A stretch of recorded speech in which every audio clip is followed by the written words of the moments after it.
मेरी बात तो सुनो जी, मेरा बेटा पैसे लेके आता ही होगा। अरे थोड़ा रुक तो जाओ, देखो मुझे कहाँ ले जा रहे हो? प्लीज कहाँ मर गया तू गोवर्धन? तो भटजी की नौनी तो बहुत होशियार है, लेकिन जब उनको पता लगा कि भटजी नौनी अमेरिका नहीं जा रही है, वहाँ जा रही है, तो सबको लगा रही है भटजी की नौनी का तो दिमाग खराब हो गया। बस समझाओ अपनी बेटी को भटजी तो। और मेरे रिश्तेदारों ने भी कहा कि अरे क्या तू भांडगिरी करेगी? तो हम आपके कौन मैंने करी, और वो बहुत बड़ी हिट बन गई। सलमान और ये अजय देवगन जी बहुत बदमाशी और प्रैंक्स करते हैं। मुझे याद है जब शाहरुख से मेरी पहली मुलाकात हुई थी तो उसने बोला था मुझे कि मैम आप जिस फिल्म की हीरोइन थी उसमें मैं जूनियर आर्टिस्ट था। मैंने कहा है कौन सी फिल्म थी? उनका थी बंधन। मैं उसकी माँ बनी थी, पिताजी थे मेरे हस्बैंड, उनकी डेथ हो जाती है तो वो उनकी चिता है, वो रो रही है। मुरली मनोहर राव साउथ का बहुत बड़ा डायरेक्टर, वो कह रहा cry cry your husband is dead, और मैं रो रही। और सलमान ऐसे कर रहा, अरे मर गया बुढ़ा, इतना गिली था, मतलब उसका नहीं था। और गोविंदा के साथ भी बड़ा मजा आता था क्योंकि हम लोग इतनी इम्प्रोवाइज करते थे सीन को कि बाद में डेविड जी बोलते थे बस बस बहुत हो गया, अब चलो अब ये करो, स्क्रिप्ट को कहाँ से कहाँ पहुँचा देते हो तुम लोग। एक मीटू के टाइम आपने एक बात कही थी आलोकनाथ जी को लेके। नहीं वो क्या होता है, कुछ लोगों की स्प्लिट पर्सनालिटी होती है ना, तो वो बदल जाते हैं। तो उनके साथ ऐसा कुछ हुआ था तो वो मीटू में निकल कर आई थी। मेरे मन में हमेशा से था कि मैं कुछ अपने उत्तराखंड के लिए कुछ करूं। अपने पैतृक गांव, मेरे पापा का गांव था भटवाड़ी, उसको अडॉप्ट किया। सभी सपना है अपनी फिल्म आप बनाओगे? डेफिनेटली ये मेरा सपना है। और हमारे यहाँ तो ये गिच्ची से प्यार करते हैं ना, बुक्की लेते हैं गिच्ची से। बेड़ पाको बारमासा, बेड़ पाको बारमासा, नरन काफल पाको चेता मेरी चैला, नरन काफल पाको चेता मेरी चैला। दीदी भूली भैजी सुना। नमस्कार दगड़ियों, मैं नलिनी गोसाई उत्तराखंड की नौनी स्वागत करती हूँ आप सभी का एक बार फिर से अपनी खास सीरीज नौनी बुआरी में। तो हम नौनी बुआरी में आज आपको मिलाने जा रहे हैं उत्तराखंड की एक ऐसी नौनी से जिन्होंने देश भर में ही नहीं बल्कि विदेशों में भी अपनी अदाकारी से उत्तराखंड का नाम रोशन किया है, एक खास पहचान बनाई है। हम आपके हैं कौन, दिलवाले दुल्हनिया ले जाएंगे, कुछ कुछ होता है, परदेश, कभी खुशी कभी गम जैसी कई फिल्मों में, लगभग 200 से ज्यादा फिल्मों में काम किया है। और साथ ही कई फेमस टीवी सीरियल में भी मैम आपको दिखाई देती हैं, हमराही से लेके हापू की उल्टन पलटन तक। मैम के जो सीरियल्स हैं लोगों के पसंदीदा रहे हैं और आज भी पसंदीदा हैं। जी हम बात कर रहे हैं उत्तराखंड की प्यारी सी और फेमस नौनी की, हिमानी शिवपुरी जी, जो कि मुंबई तक आप देखते होंगे कितनी सारी फिल्मों में काम कर रही है, कितनी प्रसिद्धि है। और अभी उत्तराखंड का हाल ही में इन्होंने एक गाँव भी जो है वो गोद लिया है। तो हिमानी जी, सबसे पहले उत्तराखंड की नौनी प्लेटफॉर्म में हमारी नौनी बुआरी सीरीज में आपका बहुत बहुत स्वागत है। धन्यवाद धन्यवाद जी, धन्यवाद। तो मैम शुरू करते हैं। वैसे तो आपके बारे में कौन नहीं जानता, सभी जानते हैं, लेकिन आपका बचपन, आपकी पढ़ाई लिखाई जब शुरू करते हैं तो बाल्यावस्था से ही शुरुआत होती है। तो मेरा बचपन तो यहाँ देहरादून में ही बीता। मेरे पिताजी भटवाड़ी गांव से आए थे भागकर, और उन्होंने खुद को पढ़ाया और फिर दून स्कूल यहाँ का और हिंदुस्तान का टॉप स्कूल है, वहाँ पे वो हिंदी और संस्कृत पढ़ाते थे। और चूंकि पापा वहाँ पढ़ाते थे तो हमें भी, बड़ा एलीट स्कूल है तो हमें, क्योंकि पापा वहाँ पढ़ाते थे, हमें भी वहीं पढ़ने का अवसर मिला। और स्कूलों में मैं मतलब डिबेट्स में भाग लेती थी, नाटकों में भाग लेती थी, और जितने भी बेस्ट एक्टिंग क्राफ्ट से, और पढ़ाई में भी होशियार थी। तो नाटकों से मतलब मेरे ख्याल से मेरी रुचि शुरू हुई होगी। हाँ हाँ, वही मैं जानना चाहती कि आपके जो पापा थे हरिदत्त भट्ट शैलेश जी, वो हिंदी पढ़ाते थे और आपकी मम्मी गृहिणी थी, और अदाकारी का जो आप में टैलेंट है वो कहाँ से शुरू हुआ? आपने बताया कि स्कूल से शुरू हुआ, बचपन से, कितनी उम्र से आप? मतलब पहला प्ले मुझे याद है, आई थिंक नर्सरी का था, लेकिन उसमें ज्यादा कुछ याद नहीं। वो बच्चों का नाटक था और उसमें मुझे ये याद है कि उस नाटक में ना बालूशाही आई थी, तो हम बस ये इंतजार कर रहे थे कि प्ले खत्म होगा और कैसे बालूशाही पे टूटेंगे। और इसके बाद ऑफ कोर्स स्कूल के प्लेज में बहुत सारे रोल्स करे हमने।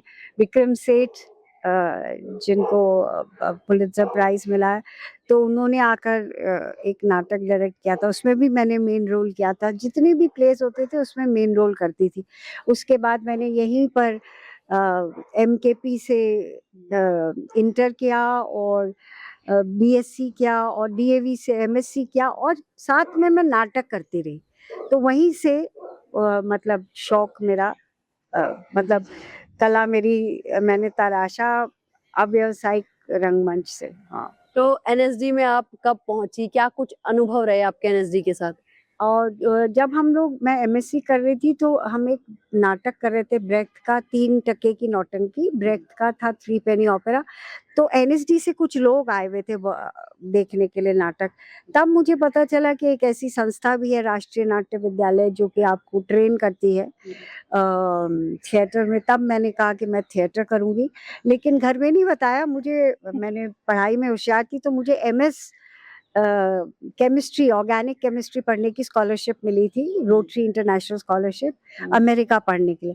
तो वीज़ा का इंटरव्यू देने के लिए गई और साथ में मैंने वो इंटरव्यू भी दे दिया एनएसडी का और मेरा सिलेक्शन हो गया। तब मैंने घर में आके बताया जब लेटर आया कि भैया मैं अमेरिका नहीं जा रही हूँ, मैं तो दिल्ली जा रही हूँ। तो सब लोग, और छोटे शहर में तो सभी जानते हैं एक दूसरे को, तो सब पहले तो बड़ा नाम था कि भटजी की नौनी, भटजी की नौनी। मेरे पिताजी को भी सब जानते थे क्योंकि जाने माने साहित्यकार थे वो, डॉक्टर हरिदत्त भट्ट शैलेश। तो भटजी की नौनी तो बहुत होशियार है, लेकिन जब उनको पता लगा कि भटजी नौनी अमेरिका नहीं जा रही वहां जा रही है, तो सबको लगा रहे भटजी की नौनी का तो दिमाग खराब हो गया, बस समझाओ अपनी बेटी को भटजी। तो और मेरे रिश्तेदारों ने भी कहा कि अरे क्या तू भांडगिरी करेगी, और पापा ने भी समझाने की कोशिश की क्योंकि पापा साहित्यकार थे और वो काफ़ी लिबरल थे। तो मैंने उनसे ये बात की कि पापा मैं जब 40 साल की हो जाऊंगी, हो सकता है कि मेरे पास पैसा हो, लेकिन मेरे दिल में ये मलाल नहीं रहना चाहिए कि मेरा एक सपना था, इसे मैंने फॉलो नहीं किया। तब पापा ने मेरा साथ दिया और वो मुझे खुद लेकर गए राष्ट्रीय नाट्य विद्यालय। कारण जी उस टाइम डायरेक्टर थे, तो वहाँ पर मेरा उन्होंने ही दाखिला कराया। तो उधर मैंने 3 साल राष्ट्रीय नाट्य विद्यालय में अपना अध्ययन किया, तरह तरह के प्लेस करे। वहाँ तो जगह जगह के डायरेक्टर्स आते थे, बाहर से इंटरनेशनल डायरेक्टर्स भी आते थे, उनके साथ काम किया। और उसके बाद जब एनएसडी कंप्लीट हो गया तो अब हुआ कि अब क्या करेंगे। अच्छा, हमारे जितने सीनियर्स थे आलोकनाथ, मीना, ये तो सीधा चले जाते थे बम्बई, लेकिन मुझे ये था कि नाटक में ही सब कुछ करना है। तो नाटक कैसे करें, यहाँ तो नाटक में कुछ पैसा होने की संभावना नहीं थी कि जाते। हाँ, बीच में ज़रूर मैं आती थी, मैं देहरादून में जितने भी रंगकर्मी होते थे उनके साथ वर्कशॉप करती थी। सहारनपुर में भी जाके मैंने वर्कशॉप करी और नाटक किए मैंने। लेकिन आजीविका भी, जीवन चलाना था और ये भी खुददारी भी थी कि भाई सबसे मतलब एक स्टैंड लेके मैंने इस करियर को चुना है, तो किस घर से पैसे की भी मदद नहीं लेनी। तो एनएसडी की रेपर्टरी कंपनी थी जो उस टाइम 600 रुपये देती थी, तो उसको मैंने ज्वाइन किया। फिर उसमें पहले तो अप्रेंटिस थे, फिर सी ग्रेड आर्टिस्ट बने, फिर बी ग्रेड, फिर एक धीरे धीरे वहाँ की लीडिंग एक्ट्रेस बन गई। और फिर जब हम एनएसडी में थे रेपर्टरी में, तो हम जगह जगह जाके नाटकों का प्रदर्शन करते थे। तो जब मुंबई गए तो वहाँ के एक निर्देशक ने मुझे देखा, और उससे पहले भी मैं एक बात बताती हूँ, जब से पहला एक टीवी सीरीज बन रहा था हम लोग, तो उसके लेखक थे आपने मनोहर श्याम जोशी। उन्होंने मेरे नाटक देखे हुए थे, तो सबको ये था कि मुझे जानने लगे थे रंगमंच के क्षेत्र में, तो मुझे उन्होंने छुटकी का रोल ऑफर किया, तो मुझे बुलाया गया। तो उस टाइम वो 2 हफ्ते में 2 दिन आना था, और आज की तरह नहीं कि 1-1.5 दिन में एक एपिसोड बन जाता था, 4-5 दिन। तो मैंने कहा 4-5 दिन तो मतलब मेरे पास तो थिएटर करने का टाइम ही नहीं मिलेगा। मैंने कहा ना बाबा, मैं नहीं करूंगी, तो मैंने मना कर दिया था। अब ये दूसरा सीरियल बन रहा था हमराही, उसमें एक किरदार था देवकी भौजाई। तो उनके निर्देशन ने पूछा, भाई आप तो दिल्ली रहते, मनोज श्याम जोशी जी भी दिल्ली रहते थे, कोई है एक एक्ट्रेस जो ये रोल कर सकती थी, बड़ा चैलेंजिंग रोल था। तो उन्होंने बोला है तो एक बहुत अच्छी एक्ट्रेस हिमानी भट्ट है, लेकिन वो थोड़ी पागल है, उसको मैंने हम लोग के लिए जब बोला था तो उसने मना कर दिया था, आप पूछ के देख लो। तो यहाँ मेरे 3-4 मेरे नाटक थे, उसमें सब अलग अलग तरह की भूमिका थी। मित्रों मरजानी, आज़र का ख्वाब, सूर्य की अंतिम किरण से पहली किरण तक। तो उन्होंने मेरे नाटक देखे और फिर अप्रोच किया। तब तक मेरी शादी भी हो गई थी, तो मेरे हस्बैंड को भी रोल ऑफर किया, ज्ञान शिवपुरी जी को। तो मैं तो इतनी वो नहीं थी, क्योंकि मुझे कभी भी टीवी या फिल्म में इतना नहीं था, मुझे तो थिएटर करना था। लेकिन मेरे हस्बैंड जो थे वो शिवपुरी वो फिल्म की फैमिली थे, उनके मेरे जेठ थे ओम शिवपुरी जी। तो उन्होंने कहा चलो चलो, तो हम लोग किराए के मकान में रहते थे, सब कुछ बेचा बाचा और हम आ गए मुंबई। अच्छा। और वो भी रोल कर रहे थे और हम लोग भी मैं भी रोल कर रही थी। मैं देवकी भौजाई का, वो भी कुछ रोल कर रहे थे। अब हुआ ये कि जब वो टीवी सीरीज का जैसे होता है ना कि जब वो ऑन एयर आया तो मेरा कैरेक्टर बहुत पॉपुलर हो गया, देवकी भौजाई। तब मुझे सब जानने लगे कि भाई देवकी भौजाई, देवकी भौजाई। फिल्मों में भी जानने लगे। और दूसरी बात है कि सूरज बड़जात्या जी ने सूरज बड़जात्या, उनके पिताजी राजकुमार जी उस टाइम जिंदा थे, उन्होंने मेरा नाटक देखा था आजिर का ख्वाब, पिग्मेलियन पर आधारित, जिसमें मैं फूल बेचने वाली होती हूँ जिसको ये बेगम बनाता है। तो मेरे किरदार से, वो एक्टिंग से बहुत इम्प्रेस हुए। और वो जब हम आपके कौन लिख चुके थे तो उन्होंने ये रजिया बेगम का रोल उसमें लिखा और फिर मुझे फोन आया राजश्री प्रोडक्शन से कि आप आइए। और तब मैंने कहानी सुनी और मैंने रोल किया। और मुझे तो काम चाहिए था क्योंकि हम लोग सब कुछ छोड़ छाड़ के चले गए थे। तो हम आपके कौन मैंने करी और वो बहुत बड़ी हिट बन गई।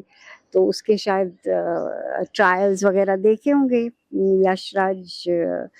यश जी के बेटे आदित्य ने वो अपनी फिल्म बना रहा था दिलवाले। तो मुझे एक टेलीफोन आया कि भाई मैम, मैं यश जी का बेटा बोल रहा हूँ और मैं एक फिल्म और उसमें आपके लिए रोल है। और मैं वही अल्लड़ पहाड़ मैंने कहा, मैं उन दिनों हसरतें कर रही थी, जी टीवी आ गया था।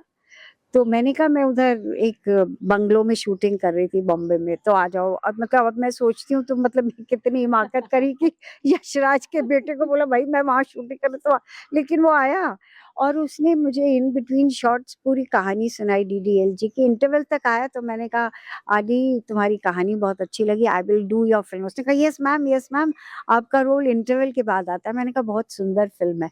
तो फिर डीडीएलजे की और वो भी एक और हिट हो गई। और फिर उनका असिस्टेंट था आदित्य चोपड़ा का, कुछ कुछ होता है बना रहा था, तो उसका भी फोन आया कि मैम मैं एक फिल्म बना रहा हूँ आपके लिए, एक रोल है रिफत बी का। तो मैं वैसे ही मैंने कहीं डबिंग कर रही थी, मैंने कहा उधर डबिंग कर रही हूँ तो आ जा। तो उसने डबिंग आया, वो मैंने डबिंग खत्म की तो उसने कहानी सुनाई और कुछ कुछ होता हमने करी, वो भी सुपर हिट हो गई। तो फिर तब से फिल्मों मतलब कहते कि फिल्म में मेरे पदार्पण हो गया, मुझे फिल्में मिलने लगी। फिर डेविड धवन की सीरीज, फिर सुभाष जी की, तो फिर वो ताता शुरू हो गया। हाँ, मैंने थिएटर से अपना रिश्ता नहीं छोड़ा, टीवी और थिएटर करती हूँ और अभी भी कर रही हूँ। वही मैम, थिएटर से रिश्ता नहीं तोड़ा, आपने एनएसडी की और इतनी मेहनत करी, आप मज के निकले, तब आपने फिल्मों में आपकी एक्टिंग आज भी सब जानते हैं, बोलती है। लेकिन अगर आजकल हम देखें तो आजकल एक रील से कोई भी वायरल हो जाता है। हाँ। तो मतलब कितना कितना वो टिक पाता है, कितना वो कर पाता हाँ, है। नहीं वही है कि मैं आजकल के लोगों को बोलती हूँ, जो यंग लोग हैं, कि बहुत फॉर्चुनेट है क्योंकि हमारे टाइम तो कोई मीडियम नहीं था कि आप अपने आप को दिखा सके, क्योंकि आर्टिस्ट को तो अपने आप टैलेंट दिखाना पड़ता है ना। तो आजकल तो रील होती है और इतने सारे ये रियलिटी शोज आ गए हैं, तो उससे भी इन अ वे अच्छा है कि इतने सारे आपको प्लेटफॉर्म्स मिल गए। पहले बड़ा मुश्किल होता था कि आपको अपने को एक फिल्म या एक नाटक तो बहुत कम देखते थे लोग, लेकिन टेलीविजन सीरीज से प्रूव करना पड़ता था। और आजकल तो काफी कुछ आसान हो गया है। अब कई लोग मैं देखती हूँ कि भाई ये बहुत फेमस है, उनके पीछे जर्नलिस्ट भाग रहे, क्या मतलब रील वायरल हुई वही तो वही और आपने शाहरुख खान जी के साथ काम किया या सलमान खान जी के साथ काम किया, या चलो काजोल, या कई ऐसे सेलिब्रिटीज के साथ आपने काम किया, कई फिल्में करी, आपको पर्सनली किसके साथ आपका बहुत अच्छा अनुभव रहा? देखिए, मैंने जिसके साथ भी काम किया, चाहे शाहरुख हो, चाहे सलमान खान हो, चाहे गोविंदा हो, काजोल हो, माधुरी दीक्षित हो, करीना हो, करिश्मा हो, सबके साथ बहुत ही अच्छा मेरा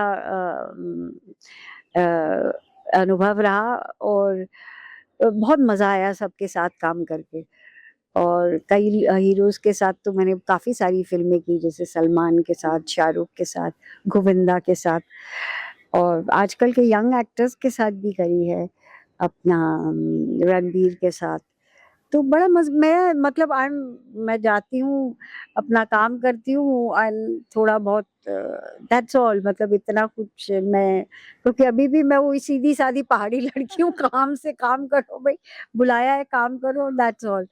और लेकिन अनुभव बहुत अच्छा रहा और सबके साथ रिलेशन भी बहुत बढ़िया है, सब बहुत प्यार देते हैं, इज़्ज़त देते हैं। इन सब में सबसे ज्यादा जॉली नेचर का कौन है जो सेट पे आता है और सबको हंसाना शुरू कर देता हो, ऐसा कुछ?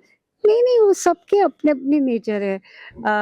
जैसे कि सलमान और ये अजय देवगन जी बहुत बदमाशी और प्रैंक्स करते हैं, और शाहरुख तो बहुत ही शरीफ और मतलब थोड़ा जेंटलमैन है, कि जैसे कि कोई लेडी आएगी तो वो खड़ा हो जाएगा। मुझे याद है जब शाहरुख से मेरी पहली मुलाकात हुई थी तो उसने बोला था मुझे कि मैम, आप जिस फ़िल्म की हीरोइन थी उसमें मैं जूनियर आर्टिस्ट था। मैंने कहा हैं, कौन-सी फ़िल्म थी ये? वो एक फ़िल्म थी जो आजकल ये लोग रिवाइव कर रहे हैं, where any gives it those ones. उसका ऑस्ट्रेलिया में आजकल चल रहा है और अभी उसका बॉम्बे में हुआ था और जर्मनी में उसको रिस्टोर किया है डूंगरपुर के राजा ने, जर्मन फ़िल्म फेस्टिवल। इसको अरुंधति रॉय, जिसको बुकर्स प्राइज़ मिला था, उसने लिखी थी और शाहरुख ने वो थिएटर कर रहा था। थिएटर के बहुत सारे लोग हैं उसमें, मैं भी थिएटर की थी तब किया था। उसमें उसका छोटा-सा रोल है। तो तब से और शाहरुख के साथ काम करने में भी बड़ा मज़ा, क्योंकि वो थिएटर से था तो पहले के हीरो क्या डायलॉग्स आपके साथ नहीं करते थे, मतलब अपना सीन क्या चले गए। पर शाहरुख, जैसे कि सब याद करते हैं कि डीडीएलजे का वो साड़ी वाला सीन बहुत खूबसूरत है। और लेकिन अगर तुम्हें याद होगा सीन में, उसमें मेरा और साड़ी वाले का शॉट अलग है और शाहरुख खिड़की से वो केला खाते हुए इशारे कर रहा ये नहीं। लेकिन शूटिंग के दौरान हमारे जब शॉट्स चल रहे थे मेरे और साड़ी वाले के, शाहरुख वहाँ खड़ा रहा क्योंकि वो थिएटर से था और पूरे वो देता रहा जेस्चर्स कि मैं उसको पूछ रही थी और फिर जब मैं कहती कैसी बकवास साड़ी, तो बोलता हाँ, तो बहुत अच्छा। तो मुझे लगता है तभी वो सीन इतना मैजिकल है। चाहे परदेस का भी हो, हमने सीन करा, तो वो एक मेरा सीन है जब मैं हल्ला करती हूँ, अरे खेतों में ले जाएगा तू, मतलब उसको ना वो बोलता है तो फिर ये सब होता है। तो वो शाहरुख वाज़ द वन जो कि हमेशा वो देता है, बाकी तो हीरो बहुत बदमाशी करते थे। जैसे कि सलमान तो बहुत बदमाशी करता था। वो उल्टी-उल्टी शैतानियाँ करता था। जैसे कि मुझे याद है कि वो एक हमने फ़िल्म करी थी वीर गति, या एक फ़िल्म करी थी बंधन। मैं उसकी माँ बनी थी, तो वो अंजन जी, हम उसके पिताजी थे मेरे हस्बैंड, उनकी डेथ हो जाती है। तो वो उनकी चिता है, वो रो रही है, मुरली मनोहर राव साउथ का बहुत बड़ा डायरेक्टर, वो कह रहा cry cry your husband is dead, और मैं रो रही और सलमान ऐसे कर रहा है, अरे मर गया बुढ़ा, इतना गिली था, मतलब उसका नहीं था। तो इतनी मुश्किल से हंसी कंट्रोल करके पर इमोशनल सीन करना, तो ये इन दोनों में अलग था। और गोविंदा के साथ भी बड़ा मजा आता था क्योंकि हम लोग इतनी इम्प्रोवाइज करते थे सीन को कि बाद में डेविड जी बोलते थे बस बस बहुत हो गया, अब चलो, अब ये करो, स्क्रिप्ट को कहाँ से कहाँ पहुंचा देते हो तुम लोग। वो कुछ बोलता था तो मैं कुछ करती थी, बड़ा मजा आता था, सबके साथ ही अच्छा था। बहुत बढ़िया। अच्छा मैम, एक मी टू के टाइम आपने एक बात कही थी आलोकनाथ जी को लेके कि मतलब वो सेट के टाइम बिल्कुल सीधे साधे और सेट के बाद बिल्कुल ही अलग होते हैं, शराब पी लो तो बिल्कुल अलग। तो ऐसे क्या कुछ ऐसी चीजें, ऐसी घटनाएं हुई थी? नहीं, वो क्या होता है, कुछ लोगों की स्प्लिट पर्सनालिटी होती है ना, तो वो बदल जाते हैं, तो उनके साथ ऐसा कुछ हुआ था, तो वो मी टू में निकल कर आई थी। तो अब तो खैर वो बीत गई बात, उसके बारे में क्या करें, उससे बेचारों को मतलब बहुत उनके करियर को सेटबैक मिला था, बाकी तो किसी को कुछ इफेक्ट नहीं हुआ, पर उन्हीं को हुआ। पर ये एक हादसा था, लेकिन जिनके साथ वो हुआ था, वो जो विनीता नंदा, उनके साथ हुआ होगा, मैं तो उस वक्त वहाँ नहीं थी, तो आई डोंट नो, पर उन्होंने काफी कुछ बोला था अच्छा। इसके बारे में। जैसे इसकी बात करें, अभी जो कुंभ जो गर्ल वो वायरल हुई है गर्ल ने, मोनालिसा भोसले, इसने भी जो वो क्या था उनका डायरेक्टर का नाम जिन पे आरोप लगाए थे, निर्देशक सनोज मिश्रा। तो ऐसा कुछ होता है कि ये सेट पे सामने कुछ और होते हैं और पीठ पीछे कुछ और होता है और काफी कुछ झेलना पड़ता है किसी फिल्म में काम करने के लिए? नहीं, ऐसा तो नहीं, लड़कियों के साथ हादसे होते हैं और मेरा तो ये मानना है कि वो आपके ऊपर डिपेंड करता है। क्योंकि भाई तुम भी इस लाइन में हो, एक महिला अपने घर से बाहर निकलती है तो वो असुरक्षित रहती है, और आदमियों को एक ही उनको लगता है वो स्ट्रॉन्गर है क्योंकि मेल डोमिनेटेड सोसाइटी है। ऐसे हमारी फिल्म भी मेल डोमिनेटेड है, और मैं कहती हूँ ये जो महिलाओं का जो शोषण होता है वो हमारी इंडस्ट्री में क्या, वो हर जगह है। टीचिंग लाइन में भी है, बिजनेस लाइन में भी है, आप मतलब एयर होस्टेस है या कुछ है, डॉक्टर है, नर्स है, सब जगह है ये तो। पर वो औरत पे डिपेंड करता है। हमारी लाइन में भी है कि कुछ डायरेक्टर कहते हैं कि yes you have to heroine के साथ या और किसी महिला के साथ, लेकिन मैं ये मानती हूँ कि आप पे डिपेंड करता है। तो मैंने तो आज तक, मेरा इतना लंबा 35 इयर्स का हुआ है, ऐसा नहीं, प्रोपोजिशंस आए हैं, ऐसी बात नहीं मैं करूँगी कि नहीं आए, लेकिन मैंने कभी कॉम्प्रोमाइज नहीं किया, क्योंकि वो क्योंकि क्या होता है जिंदगी में, दो रास्ते होते हैं, एक तो आसान रास्ता होता है और एक होता है मुश्किल रास्ता, लेकिन जिसमें खुददारी होती है, आप में कॉन्फिडेंस होता है कि आप में अपना टैलेंट है, आप अपने टैलेंट के बेसिस पे करेंगे। ऐसी बात नहीं है कि अगर आपने मना कर दिया तो आपको काम मिलना बंद हो जाएगा, या वो जरूर आपको काम ना दे, लेकिन क्योंकि क्या है कि इंडस्ट्री में लड़कियों की, औरतों की कमी तो है नहीं कि वो बेचारा भूखा प्यासा मर जाएगा,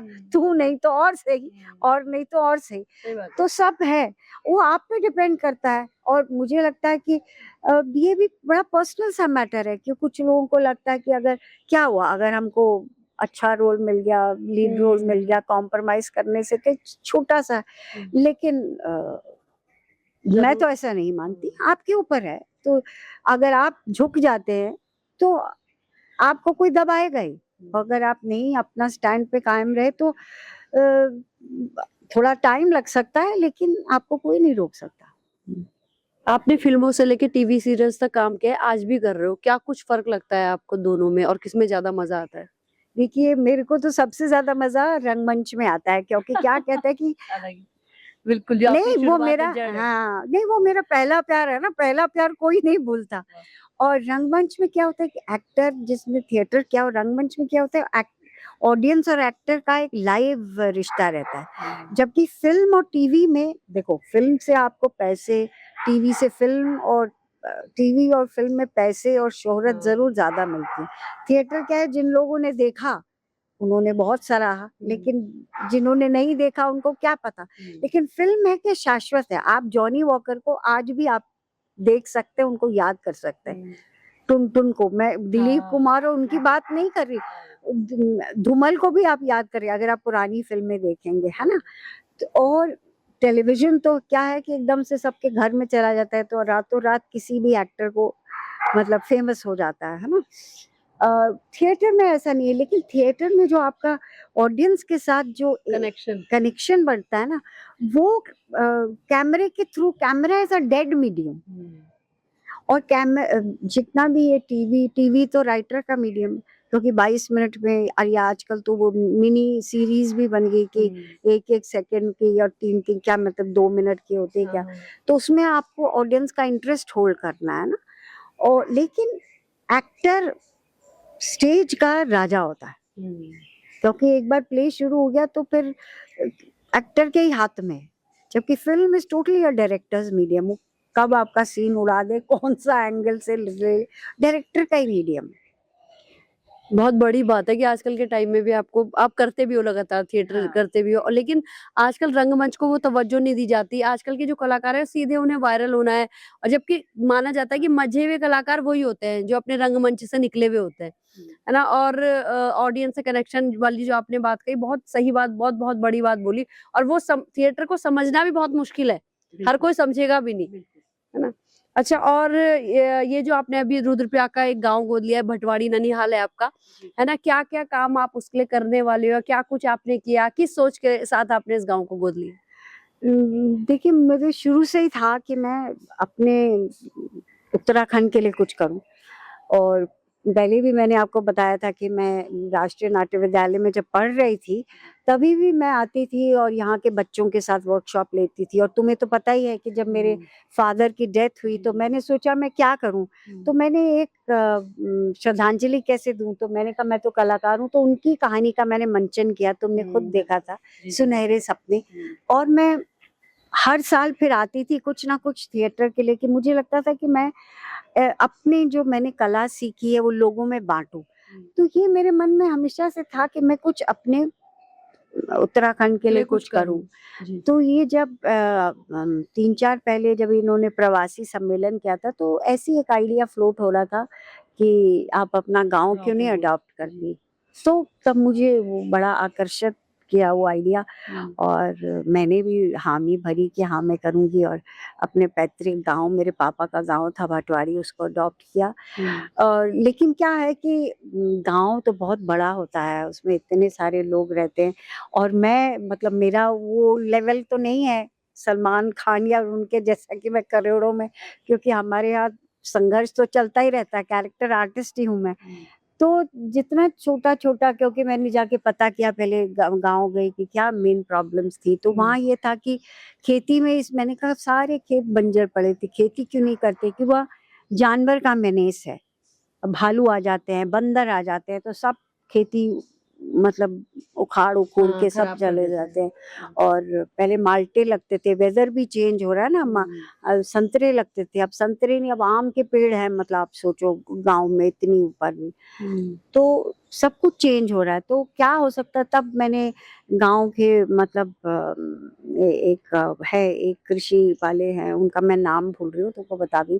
तो उनसे मैंने हल्दी और वो लिया अदरक की ज़मीन के अंदर, क्योंकि वो बंदर या भालू उसमें नहीं, तो उनको मैंने लाके दी कि कम से कम इससे तो शुरुआत करो कि अदरक और हल्दी। एक और भी बात थी कि वहाँ पर भटवाड़ी थोड़ा-सा ऊपर है, कि तो एक औरत ने मुझे बोला कि उसको जब बुखार आता है तो उसको देहरादून आना पड़ा। तो मैंने कहा गलत बात है, तो मैंने कोशिश की कि एक एम्बुलेंस वहाँ पर पहुँचे। तो एम्बुलेंस की सेवा कुछ टाइम तक रही। अब वही होता है कि उसको, और एक वहाँ पर स्कूल भी है, उसमें सिर्फ 5 बच्चे पढ़ते। तो मैंने एक टाई अप भी किया अपने शिक्षा मंत्री जी से कि मेरी ये कोशिश है कि वो पापा के नाम से वो स्कूल चलाऊं। लेकिन अभी तो सपने हैं और कार्य बहुत बड़ा है, और धीरे-धीरे ही होगा मेरा सपना साकार, कि मैं कुछ करना चाहती हूँ अपने गाँव के लिए, अपने उत्तराखंड के लिए। और सबसे बड़ा सपना तो ये है कि मैं चाहती हूँ कि मैं उत्तराखंड की जो फ़िल्में हैं, वो जैसे कि साउथ की या कलकत्ता की फ़िल्म का जो नाम हो, क्योंकि हमारे उत्तराखंड की फ़िल्में बनती हैं और यहीं देख के यहीं रह जाती हैं। किसी ने कोई फ़िल्म नहीं देखी या इतनी कोई चली भी नहीं, सिवाय वो घर जमाई और 2-4 लोगों की वो। तो मेरा ये सपना है कि एक ऐसी अच्छी फ़िल्म बने ताकि लोग देखें कि हाँ भाई, उत्तराखंड की भी ये फ़िल्म उत्तराखंडी है, और हम गर्व से कह सकें कि भाई देखो, जैसे मलयालम की फ़िल्म होती है, तेलुगु की होती है, बंगाली की फ़िल्में होती हैं, वो बोलते हैं कि मराठी फ़िल्म है सैराट कितनी चली। तो ऐसी हमारी भी एक फ़िल्म बनाने का भी एक सपना है। तो देखो क्या होता है। अब तो बहुत फिल्में बनने लगे हैं यहाँ हाँ, पे। बहुत फ़िल्में बन रही है, लेकिन वो ज़्यादातर बाहर की फ़िल्में बन रही है, क्योंकि वो सब्सिडी दे रही है सरकार। और हमारे यहाँ भी फ़िल्में बन रही है, उत्तराखंड में बन रही है, और ये एक अच्छा, एक पॉज़िटिव वो है, अच्छा है जितनी फ़िल्म मिले, क्योंकि फ़िल्म भी बनती है तो उससे भी लोगों को एम्प्लॉयमेंट मिलता है। होटल में लोग आके रहते हैं, यहाँ के लोकल टैलेंट का भी इस्तेमाल होता है, तो बहुत अच्छा है। आपका भी सरकार सपना है की अपनी फिल्म आप बनाओगे? डेफ़िनेटली ये मेरा सपना है। क्या बात है। कुछ हाँ। स्टोरी सोची है आपने? हाँ, स्टोरीज़ हैं 2-3, लेकिन जब वो हो जाए ना, उससे पहले बात करना सही नहीं है, लेकिन हाँ, बनाऊँगी तो ज़रूर। कुछ पिताजी का लिखा हुआ तो नहीं है पुराना या नया? हाँ, 1-2 पिताजी की भी स्टोरीज़ हैं। अच्छा। हाँ, और एक मेरे बेटे ने भी लिखी हुई हैं, वो स्टोरीज़ भी हैं।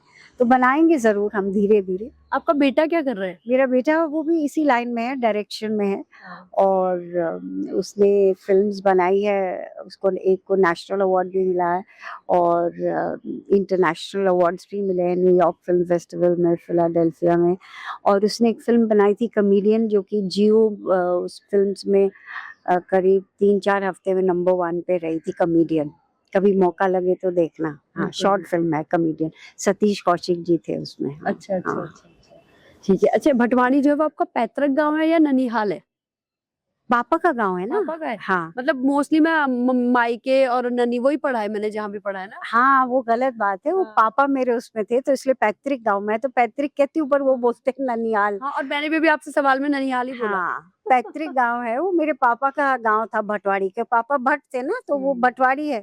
तो पापा अपने गांव से भाग के आए थे, पहले ऋषिकेश, पहले कलकत्ता भागे, फिर ऋषिकेश और फिर देहरादून आए, तो उसी गांव को। हाँ। अच्छा, जब आप भटवानी जाती हैं तो वहाँ की पब्लिक का कितना प्यार मिलता है गांव वालों का आपको? अरे बहुत प्यार मिलता है, क्योंकि वहीं की नौनी है ना। और सब हाँ। वो इतने बड़े बड़े लोग भी दीदी दीदी बुआ जी यही बोलते। इतना मैं गई गांव कितने साल के बाद, जब ये मैंने बात हुई, अरे बाप रे, मतलब ऐसा मेरा स्वागत किया, ढोल दमाऊ से और फूल के हार। और हमारे यहाँ तो ये गिच्चे से प्यार करते हैं ना, बुक्की लेते हैं बुक्की गिच्ची से। और वो मंदिर में ले गए, हाँ। कुल देवी में पूजा की, बहुत ही अच्छा लगा। और सबसे मुलाकात हुई और जाते वक्त भी सबने ऐसे गले मिले, इतना प्यार। और वो अपने अर्ज से और वो रोटले रोटाले। बनाया। हाँ वहाँ गांव में कोई, आपके घर में कोई है वहाँ पे? हाँ, मेरी चाचा रहते थे पहले, पापा से छोटे भाई, उनकी तो डेथ होगी, तो उनकी वाइफ है और उनकी बुआरी है। अच्छा, बुआरी देख गाँव लो, नौनी बुआरी सब पता है। तो क्या है कि अब गांव में तो ज्यादातर, जब मैं गई ना, वही मैंने देखा कि ज्यादातर बूढ़े आदमी थे और औरतें ही औरतें थी। वो ही कहते कि बच्चे हमारे आते हैं, वो जब उनके बच्चों की गर्मियों की छुट्टियां होती हैं तो वो आते, छुट्टियां बिता के चले जाते, देवता दुवता की पूजा की चली गई। तो ज्यादातर तो वो गांव खाली पड़े हैं। आपका इस पे भी वो है कि पलायन रुके है ना गांव का? बिल्कुल वही है मेन, कि लोगों को अपना गांव ना छोड़ना पड़े वहीं। और गांव वो क्यों छोड़ा, अपनी मर्जी से थोड़ी छोड़ा। नौकरी काम भाई नौकरी, जब पैसा व्यवसाय का वो नहीं होगा जरिया, तो ऐसा कुछ हो कि लोगों को गांव न छोड़ना पड़े, वहीं रह के समृद्ध अपने परिवार का पालन कर सके। नहीं तो अपना मिट्टी छोड़ के कौन जाएगा। सही बात है। है ना? लेकिन ऐसे भी लोग हैं जो मिट्टी छोड़ देते हैं, मुंबई बाहर शिफ्ट हो गए विदेशों में, वो लौट के भी नहीं आते। लेकिन आज भी आप जो है अपने गांव जाती हो, गांव को गोद लेने की बात ही नहीं करते, गांव को गोद ले लिया और वहां के लोगों से मिल रहे और गढ़वाली शब्द भी यूज करते हो। और जब आप जाते हो, आप रील भी बनाते हो वहाँ पहाड़ों में, तो बड़ा अच्छा लगता है देख के ना। वो रील इसलिए बनाती हूँ ताकि लोगों में अवेयरनेस हो कि भाई ऐसी जगह भी है ना। हाँ। सोशल कॉज भी आपके अंदर बहुत है, भरी पड़ी है। अच्छा, और एक मैं देखती हूँ आपको अक्सर मॉर्निंग वॉक करते हुए, तो मतलब आप क्या क्या करती हैं फिट रहने के लिए? बस वही जो मैं बताती हूँ, एक तो मॉर्निंग वॉक करती हूँ और थोड़ा सा योगा प्राणायाम करती हूँ। और मॉर्निंग वॉक क्या है कि मेरे को नेचर से बहुत प्यार है, और मेरे को जिम विम, मतलब मेरे को उसकी कोई खिलाफ नहीं हूँ मैं। लोग जिम में जाते हैं तो अच्छी बात है, अपने सेहत का ध्यान रखना चाहिए, पर जिम बड़ा मुझे क्लॉस्ट्रोफोबिक लगता है। तो क्योंकि मैं पहाड़ों से हूँ तो मुझे ग्रीनरी और ये सब उसमें घूमना बड़ा अच्छा लगता है। तो इसलिए मैं यहाँ पे भी आती हूँ देहरादून में, तो अपनी रील में भी लोगों को दिखाती हूँ कि देखो भैया कितना चाय बागान में। हाँ, चाय बागान में भी देख लिया। आज तो योगा की भी, और ओपन एयर में योगा करती हूँ, या तो छत पे या इधर लॉन में, तो वो भी डालती हूँ मैं। आप कितने भी बिजी रहते हो, लेकिन आप ना हमेशा मैंने देखा उत्तराखंड आने के लिए बहुत क्रेजी रहते हो। हाँ, जरा सा मौका मिला। अब की बार तो कुछ मौका भी नहीं था, पर ऐसी खुद लगती है ना, कहते हैं ना खुद लगती है। लगी क्या बात। जब तक वो, और मैं जब दिल्ली में भी पढ़ती थी ना, मैं बताऊं, मैं हर महीने भाग आती थी। तो और क्या करती थी, पहले तो क्या करते, बस ही से आना जाना पड़ता, तो बस की जैसी मोहन आता था, बस की खिड़की खोल के ऐसी ब्रीद इन करती थी, वो ठंडी हवा जो आती थी ना पहाड़ों की। और आजकल तो भैया फ्लाइट से आते हैं, तो फ्लाइट ब्रीदिंग का मौका नहीं मिलता। ब्रीदिंग का मौका नहीं मिलता, लेकिन वो खिड़की से वो जो लैंड करता होता है, वो हरा भरा जो दून क्षेत्र दिखता है ना, बड़ा मजा आता है। तो उसी की वजह से आती हूँ, वो मिट्टी आपको खींचती है ना। क्या बात। हाँ। अच्छा, आप उत्तराखंड की नौनी हैं और यहाँ के लिए भी लगातार काम, कुछ ना कुछ समाज सेवा के क्षेत्र में कार्य कर रही है। तो उत्तराखंड की जो हमारी नौनी बुआरियां हैं, क्योंकि हमारा उत्तराखंड की नौनी प्लेटफॉर्म है, तो उन नौनी बुआरियों के लिए आप क्या कुछ संदेश देंगे? भाई मैं क्या संदेश दूं आपके बारे में, क्योंकि उत्तराखंड की नौनी बुआरियों में बहुत शक्ति है। हमारे जो उत्तराखंड को जो संभाल के रखा है ना, हमारी नौनी और बुआरियों ने ही संभाल के रखा है, मातृ शक्ति ने ही संभाल के रखा है। जितने भी आंदोलन हुए, चाहे चिपको हुआ, चाहे शराब रोको, सब औरतों ने किया है। और आप देखो कि पहाड़ में मतलब मैं आदमियों के खिलाफ नहीं हूँ, कृपया मुझे माफ करना। सुंदरलाल बहुगुणा जी भी हैं, भट्ट जी भी हैं, बाकी लोग ने भी बहुत था, लेकिन औरतों ने जो काम किया, कौन है, मैं भी जाती थी, जब पहाड़ जाती थी तो दराती, हाँ टिंचरी माई, गौरा देवी, सब औरतों ने ही संभाला है। हाँ, तिलू रौतेली सब ने। और मतलब हमारी पहाड़ी औरतें बहुत स्ट्रांग होती हैं, वो तो तुम्हें भी पता है, तुम भी स्ट्रांग औरत हो। दो स्ट्रांग औरतें, दो स्ट्रांग नौनिया है उत्तराखंड की। तो अपनी स्ट्रेंथ पे भरोसा रखो और ये मत समझना कि कुछ भी संभव नहीं हो सकता, सब कुछ संभव है। आप बस सपना देखो और मेहनत करो और सही रास्ते पर चलो। तो समाप्ति की ओर बढ़ते हैं, इससे पहले हम चाहेंगे कि मैम आप प्लीज गढ़वाली की भी अपनी जो है, हमारी जो नौनी आई है, हम ऐसे नहीं छोड़ेंगे, कुछ 2 पंक्तियां सुन के ही छोड़ेंगे, कुछ आप गुनगुना दीजिए प्लीज, कुछ गा दीजिए। देखिए, गाने के मामले में तो मैं थोड़ी गड़बड़ हूँ, डांस वांस तो कर, लेकिन फिर भी सुनाती हूँ क्योंकि आपका पहाड़ की बात है, पहाड़ की बात है जी। बेड़ पाको बारमासा, बेड़ पाको बारमासा, नरन काफल पाको चेता मेरी चैला, नरन काफल पाको चेता मेरी चैला। क्या बात है, बहुत बहुत धन्यवाद मैम उत्तराखंड की नौनी से जुड़ने के लिए, हमारी नौनी बुआरी सीरीज में इतना प्यारा सा इंटरव्यू देने के लिए। आपका देवभूमि में स्वागत, वैसे तो आप यही के, हम स्वागत करने वाले कौन है, पर फिर भी हमेशा स्वागत है। और जो आप सामाजिक कार्य करती हैं वो करती रहे, भटवाड़ी जो है और चमकाए आप उसे, लोगों का पलायन रुके, और इसी तरह से उत्तराखंड की नौनी जो है उत्तराखंड के साथ ही देश विदेश में जो चमक बिखेर रही है वो बिखेरती रहे। बहुत बहुत धन्यवाद। धन्यवाद बेटा, धन्यवाद, थैंक यू, धन्यवाद।